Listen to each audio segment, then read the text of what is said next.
Toxic woke feminism. Let's talk about that. Hi everyone, my name is Alma Valentino. I'm the host of my channel Let's Talk About That, where we try to talk about, difficult subjects and maybe controversial opinions, but which I think are very important to try to understand us better, right? So I mentioned before that I wanted to talk about feminism. I want to talk about a lot of stuff, but I consider myself a feminist for a while. Today it's hard because I don't see myself in what we are taught is feminism today. So let's dive into it. So first of all, there are a lot of things I want to talk about feminism. So in today's video, I wanted to talk specifically about the sexualization of young women and how we're portraying women, or how they portray themselves in society, which it makes me so uncomfortable, let's say it that way. It is very interesting to me, and I think this is why it makes me so uncomfortable, and I wanted to talk about it because we've seen, I threw it in a video before about the internet and kids in the internet, specifically posts and videos and Instagram accounts of kids, which to me is insane because when I was a kid, there was this fear of the internet, and older people, which is not all like 30, 40, 20 something year old at the time, would say like, be really careful about what you do never post your pictures, your face, your real information on the internet, because you never know what people are going to do with it. And there was this fear that, well, at the time, it wasn't like today, where you can fake photos so easily and videos, and the technology that we have today didn't exist at the time. Again, you had to you had to connect to the internet through your phone, through your line phone. And actually, if someone called or anything, your internet connection would go away, and it was super expensive. So you would connect like at night, from 7 o'clock, 7 p.m., 8 p.m. It was like the time you would connect to the internet because it was less expensive. And so I'm seeing all of these accounts and Instagrams and everything, and it's just, well, way too much, because it's the parents doing this. But then also, lately you can find a lot of, which I cannot say it differently, exploitation of transgender kids. We're gonna leave that for another deep dive in if you want to. And people went crazy, like, this is so disgusting, you're taking advantage of these kids. We had the Balenciaga fiasco not so long ago, and people were outraged, and I'm like, true, but how so that nobody blinks an eye with all of this, how you say, beauty content, pigeon, no, freaking fork, I forgot the word, I lost my words, but you know, these little girls that goes in this contest, like with all full makeup and little dresses, small dresses, and they're like, and I'm like, you're 5. That's gross. It is gross. How is that that's okay? How are we not shocked about that? Is it because they're girls? And, you know, so it is interesting. It's interesting to me how that's not gross, disgusting exploitation of children, and that's okay. And I've come to notice, which I think is very, very sad, because I remember when I was 12, when I was 11, 12, 13, 14, I was a girl. I was a little kid. I would play outside. I would play with my friends, you know. Makeup was not a thing. I mean, yeah, maybe sometimes you would play with it, but it wasn't like full face, you know. You were a kid, and that's okay. Like, I am lucky enough, millennials, we are lucky enough that we got to live our childhood in a way. And today we see, like,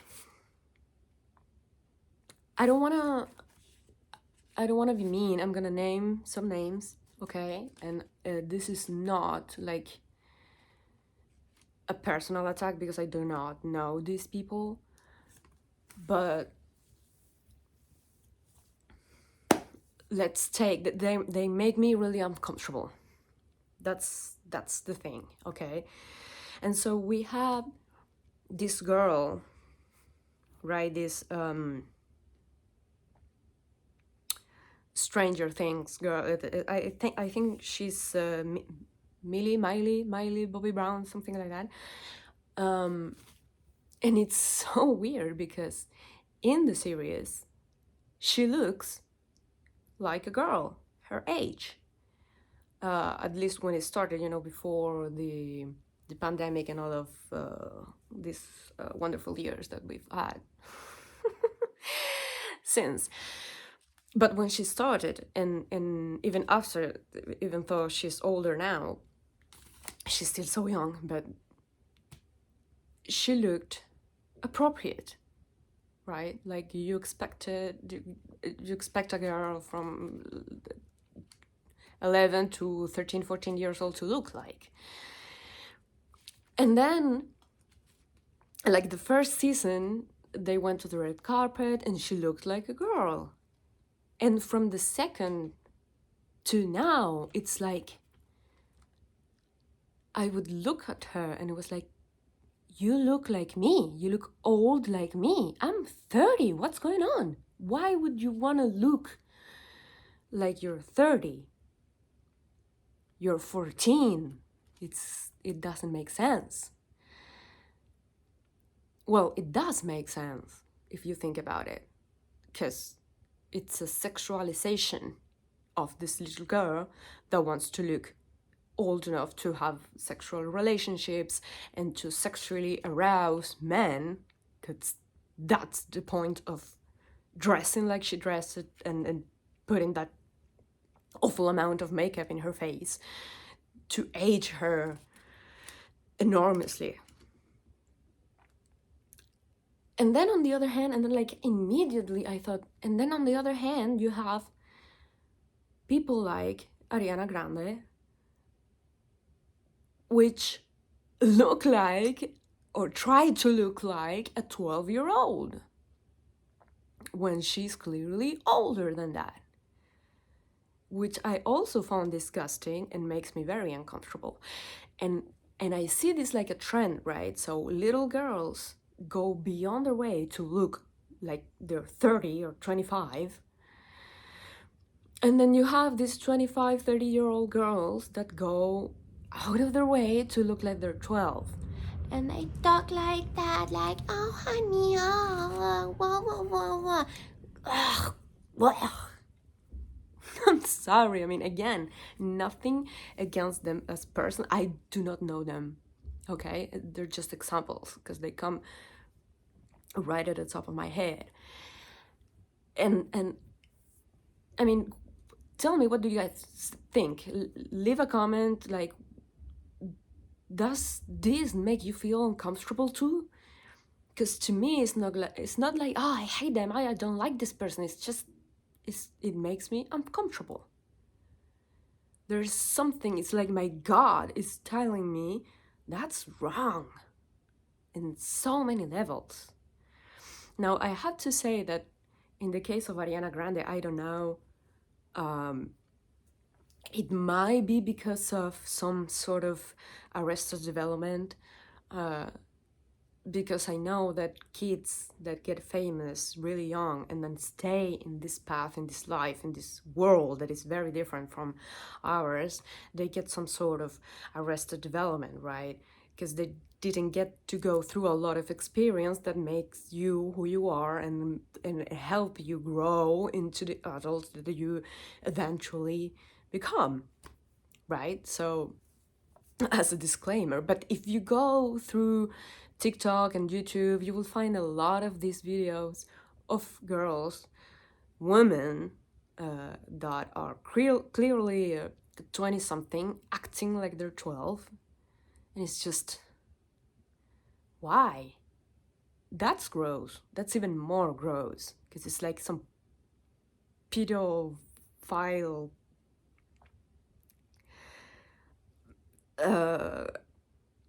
fetish. I don't know. It's just and also I think, don't you get tired? Because clearly your voice is not like that. You have to do that. Like, really, don't you get tired of doing that every day? Just as a thought that came out, like, don't you get tired of it? It's like, anyways. And so I'm not sure if this has anything to do with this sexual liberation, because I know that this women's sexual liberation, which is to me some lie, you know, that it's directly related to this woke feminism, that it's like, oh, men are pigs and they go, and not that I think that men are pigs, you know, this is the narrative, right? Because they go and have sex with everyone, so women should do the same, we're entitled to the same. And I don't think that's true, in a way that I don't think that make women happy. And I know for sure there's a lot of women out there that, you know, play around and now they kind of regret it, because that's not what men want intrinsically. And if you think about it just a little bit, it makes sense, because if you eventually look for a woman to, you know, commit to and married and have a life and a family, etc., you want a woman that you know it's capable of saying no, a woman that has boundaries, because you want to be sure that you're going to procreate with her and that eventually your kids are going to be yours. You know, it's like, I don't think it's a process thought in male's brain. I think it's just something kind of written in your DNA, right? And I remember, because all of this, okay, so some people say like it's because of the pill, right? Now the contraceptive, so you don't have the excuse, or you can like do whatever you want, and some of the risks are, you know, cut out, which is not a 100%, we know that, but some people think, I actually believe that culturally women have been pushed with this idea, and I think that reggaeton has so much to do with that. It's a genre that I hate, because it's so diminished of women, and it's convincing women, or it convinced women that you can go and fuck around and that's okay, and that's what you want or you should want, which I don't believe it's true at all. I don't think women want that truly.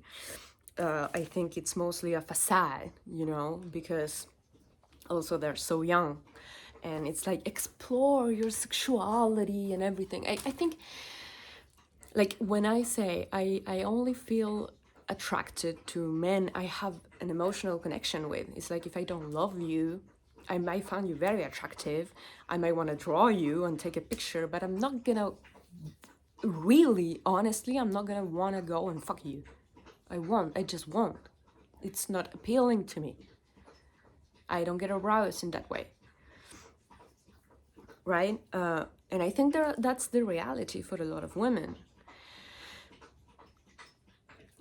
And so there is a lot of things and topics that come into that I cannot dive into because it would be like a 3-hour video, right? But there's a lot of things that play into that. Like, if you are in a relationship, how are you going to say no to your partner if you really love him and he wants to have sex and you're on the pill?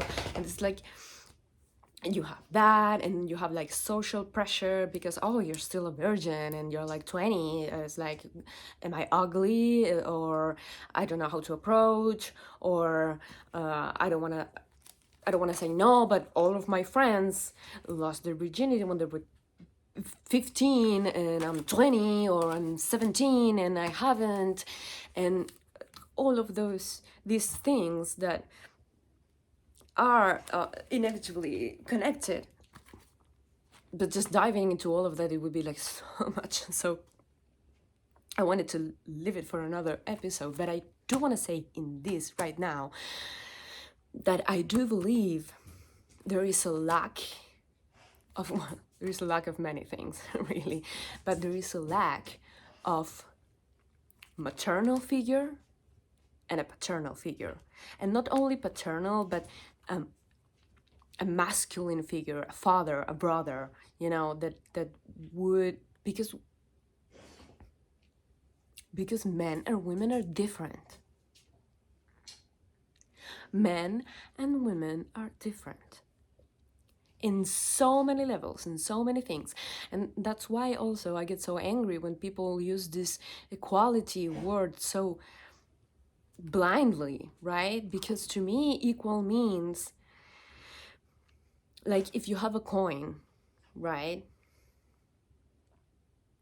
Or let's just say it like this, okay? So this is a part of my hand, right? Which is not the same as this. They're very different. I have nails here, right? My skin is different. And then I have the palm of my hand. They're both different sides of a whole. But they're different. But they're the same. Now, they're not the same. They're just part of the same thing. What do I mean? Men or women are different. They're both human. So that's the equality. Your life matters, my life matters. Your struggles matters, mine as too. And you have your own story and opinions and interactions with reality and society that I do not. And that does not mean that yours are more valid or mine are. We are equal in a way that our value as humans is the same. But we're not the same.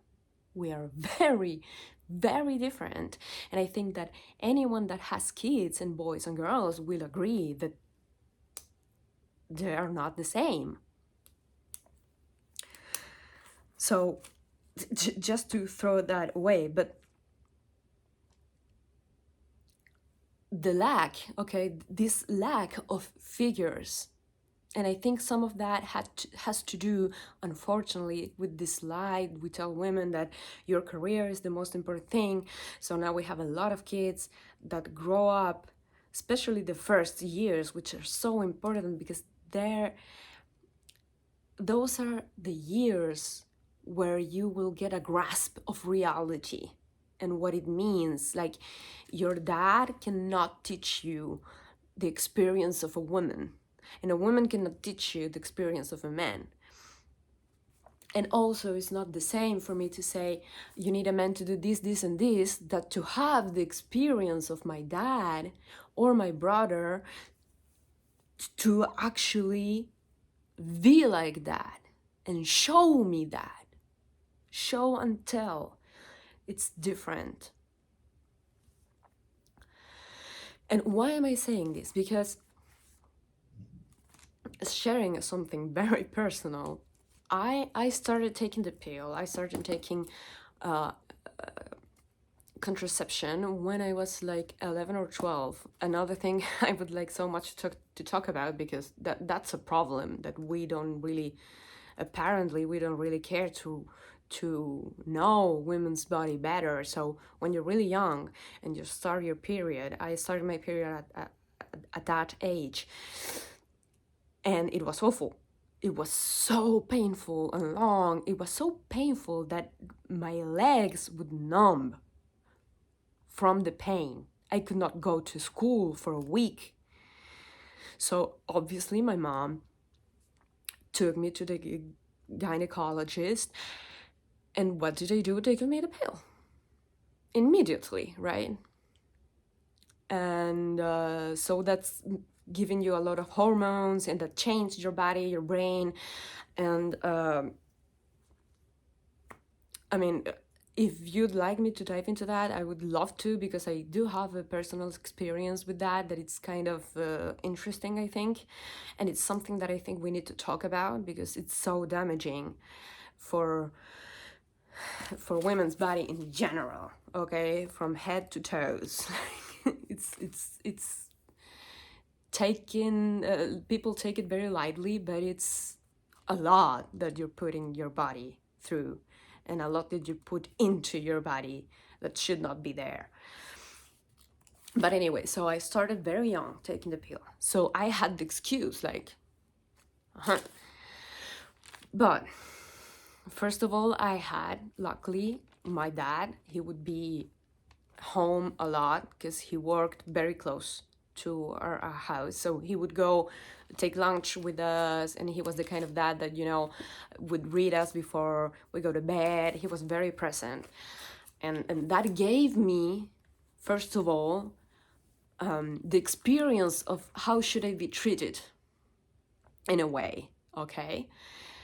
And then I'm gonna say, well, obviously my mom was around, but we didn't have this kind of relationship where she would advise me about boys or that kind of stuff when I was older, when I was 16, 17, 18. Well, I actually had my first boyfriend when I was 16, let's say 16, 17, yeah, 16, because I was born in December, so, but yeah. And so my mom wasn't really close to me about that. But I have my grandma, and I remember that she would give me advice, right? Because I would be like, oh, I really like this guy, and I would show her pictures, right? And she would be like, oh, where is he from? Like, what does his family do? And all of these questions. And like, she didn't ask. But I do remember that at a point, and it might not be the best way to put this, it might not be the best, most polite and sensitive way of saying it, but I will never forget, she said to me, why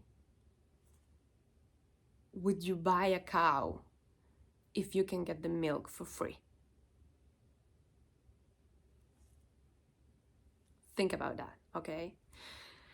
And don't take it like these woke feminists are gonna go like, are you calling me a cow? No, it's a fucking metaphor, okay? Like, please go back to school, because you clearly missed something.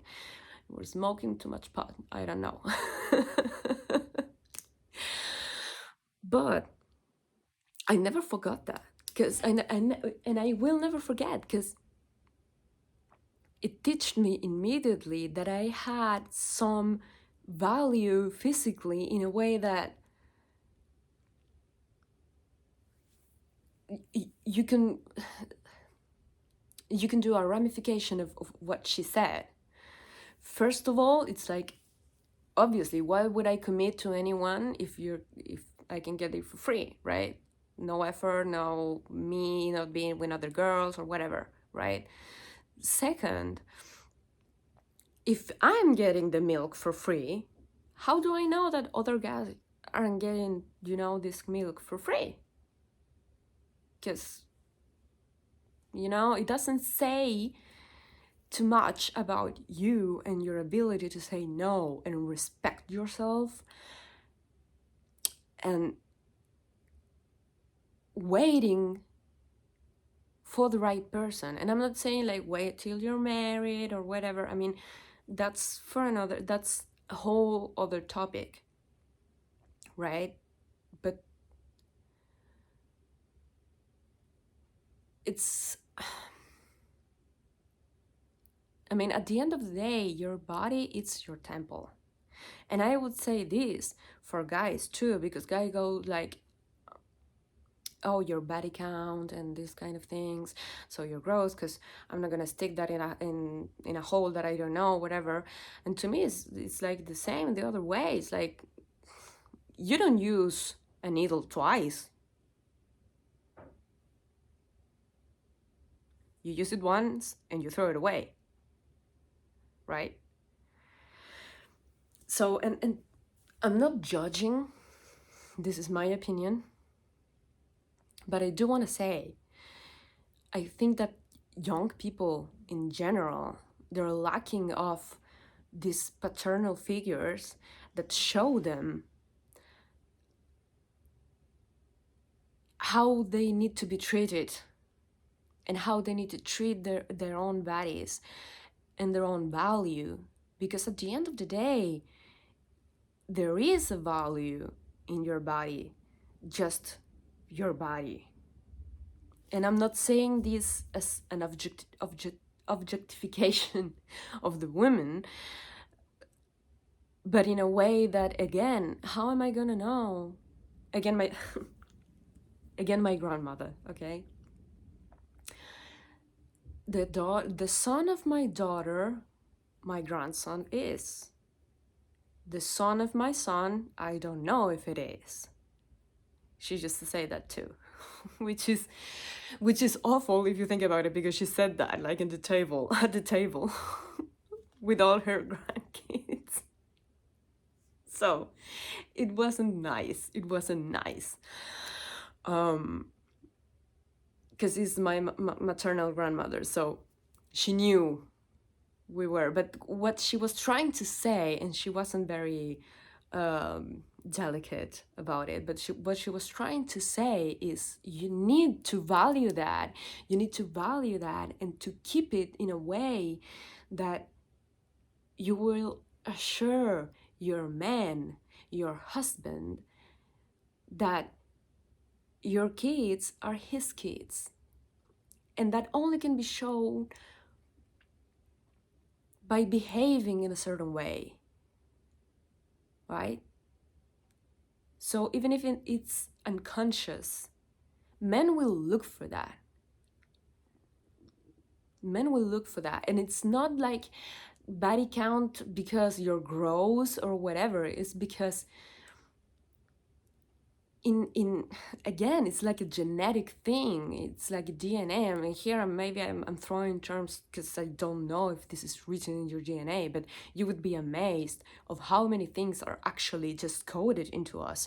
But if I were to be a man and I'm committing to a woman, I want to know that she's able to say no and put boundaries, which means that if I go out and the girls just, yeah, let's go to my apartment, it's like, I'm not gonna call you.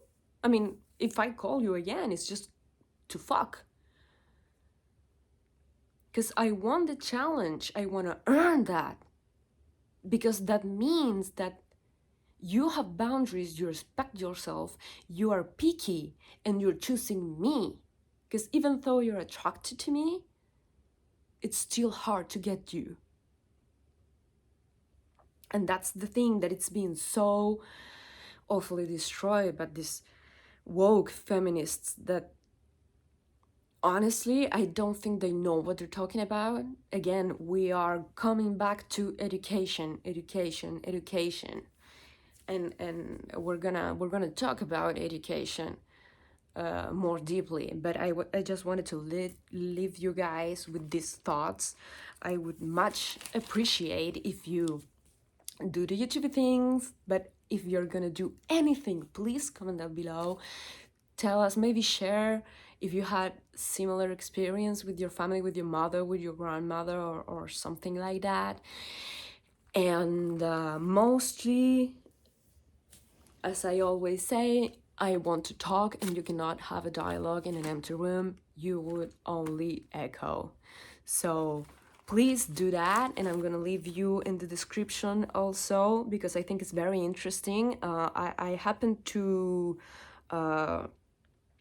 find this video because I follow Jordan Peterson. I said that, and he's in an interview with this woman. She's called Louise Perry, and she wrote a book that it's called The Case Against the Sexual Revolution, which is very, very interesting. So I'm gonna leave that below. I'm gonna try to link. I don't know how to do anything. So I'm old, guys, I'm sorry, but I'm gonna try to link that below. Anyways, I'm gonna put the name of the book. Try to look that up. It's very interesting, and if you have the time, go and watch the interview. It's like an hour long. It's very, very educational and entertaining. So I'm gonna leave you with that. Thank you so much for being here. Very appreciated.